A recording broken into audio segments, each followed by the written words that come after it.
Assalamualaikum warahmatullahi wabarakatuh. Saya Sartika Daulia, NIM 186600104 dari DAI 4 kelas E. Di sini saya akan mempresentasikan tugas UTS DAI 4, yaitu desain site kawasan. Yang pertama adalah lokasi site. Site berada di Sumberingin, Desa Sumberdem, Kecamatan Wonosari, Kabupaten Malang, Gunung Kawi. Adapun batas-batas tapak adalah sebelah utara berbatasan dengan pohon-pohon dan makam, sebelah selatan berbatasan dengan rumah penduduk, sebelah timur berbatasan dengan jalan desa, dan sebelah barat berbatasan dengan pepohonan dan rumah penduduk.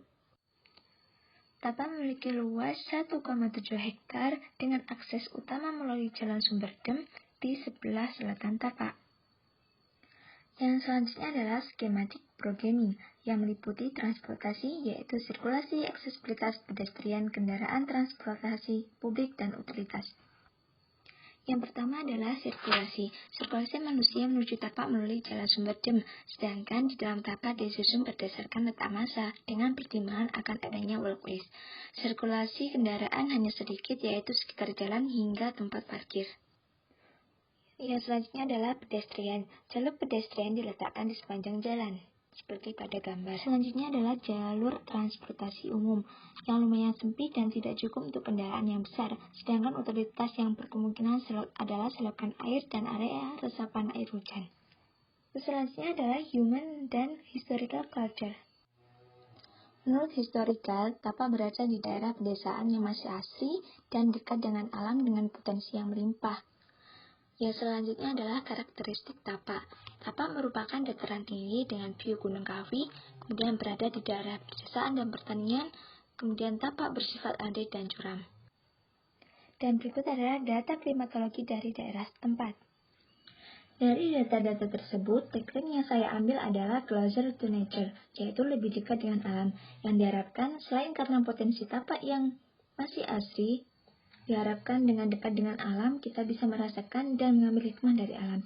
Sedangkan untuk tapak sendiri adalah bisa memaksimalkan suasana alami dalam tapak, serta memanfaatkan lokasi dan potensi untuk pendidikan. Yang selanjutnya adalah analisis tapak. Yang pertama yaitu regulasi. Regulasi berarti pengaturan tentang tapak, yaitu GSP setengah dari lebar jalan, kemudian KDH 40% dari luas lahan, dengan KDB maksimal 30% dari luas lahan.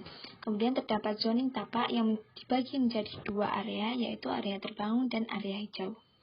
Yang selanjutnya adalah topografi. Dari data kontur yang paling tinggi adalah 8 meter dan yang paling rendah adalah -8.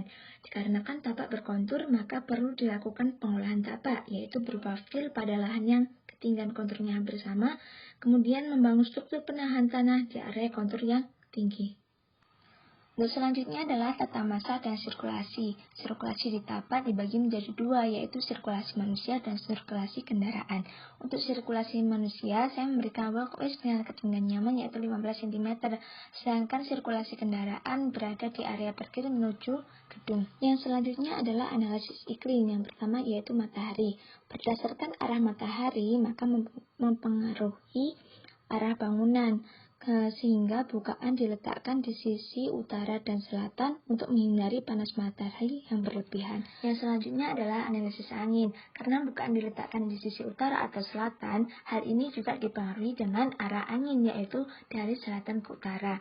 Hal ini bertujuan agar ruang yang cukup dapat menerima angin dari luar. Yang selanjutnya adalah analisis hujan.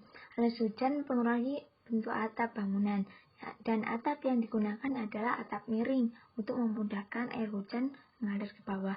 Kemudian bisa membuat elevasi pada bangunan agar air tidak masuk pada saat hujan.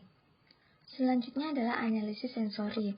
Sebenarnya tapak tidak terlalu mendapat kebisingan, hanya di area selatan tapak yang lumayan menerima bising. Untuk itu bisa diberikan vegetasi penyerap bising di sepanjang area selatan tapak. Yang selanjutnya adalah analisis saluran air bersih dan air kotor. Untuk fasilitas air bersih tapak, penyediaannya melalui sumur bor dengan pertimbangan dapat mengurangi terjadinya kendala jika memakai PDAM, kemudian bisa memanfaatkan sumber air dalam tapak yang mana air tanah baik untuk tubuh. Juga kita bisa mendapatkan sumber air bersih yang berkemungkinan kecil tercemar dari polusi. Sedangkan untuk penampungan air kotor itu dipikirkan menjadi dua, yaitu grey water dan black water. Kemudian penampungan sendiri ditempatkan di tempat yang jauh dengan area umum atau banyak dilalui orang. Yang selanjutnya adalah konsep dasar. Konsep dasar yang saya ambil adalah al-alamin, yaitu kepanjangan dari ladaina alama nata'allamu minhu, yang artinya kita punya alam untuk belajar. Karena sekolah merupakan area untuk belajar, selain mendapatkan pengajaran di dalam bangunan, seharusnya pengguna juga dapat mendapatkan ilmu dari alam yang ada. Untuk penerapan ke dalam tapak, yaitu tapak juga dijadikan sarana edukasi, kemudian meminimalisir pengolahan tapak yang berlebihan. Dalam aplikasinya, yaitu taman yang mewadahi tanaman-tanaman yang berhubungan dengan edukasi, misalnya tanaman yang berhubungan dengan biologi. Kemudian implementasi bentuk, yaitu bentuk tidak mengeksploitasi tapak, kemudian berhubungan dengan area luar. Contoh aplikasinya yaitu banyak bukaan pada bangunan. Untuk pengaplikasian di dalam struktur, yaitu struktur yang digunakan tidak merusak tapak.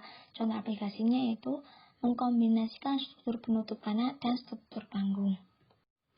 Sedangkan untuk ruang, yaitu menciptakan suasana yang tenang dan tidak kontras dengan eksterior. Contoh aplikasinya menggunakan warna-warna ruang yang senada dengan eksterior.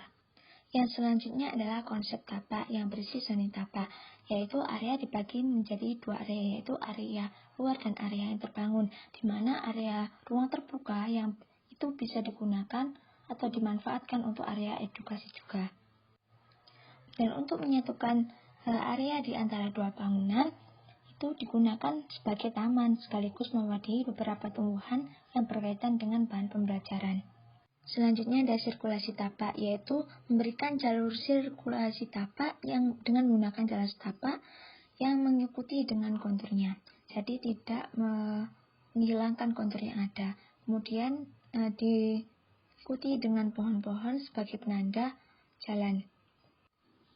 Yang selanjutnya ada olah tapak, yaitu memberikan feel atau pengurukan pada objek yang berada pada kontur tapak tidak terlalu tinggi dan struktur panggung pada bangunan yang berada pada kontur yang tinggi. Selanjutnya adalah konsep bentuk, dengan bentuk dasar bangunan bentuk sederhana yaitu persegi, kemudian ditransformasikan menjadi bentuk-bentuk sesuai dengan fungsi bangunan itu masing-masing. Untuk bukaan bangunan bertingkat itu menggunakan bukaan yang tipikal dengan dimensi yang lebih kecil, sedangkan bangunan yang bersifat publik itu menggunakan bukaan yang lebih besar dan tinggi. Dan untuk bangunan yang bersifat publik itu dibuat dengan desain yang lebih terbuka. Sekian presentasi dari saya, lebih dan kurangnya saya mohon maaf. Saya akhiri, wassalamualaikum warahmatullahi wabarakatuh.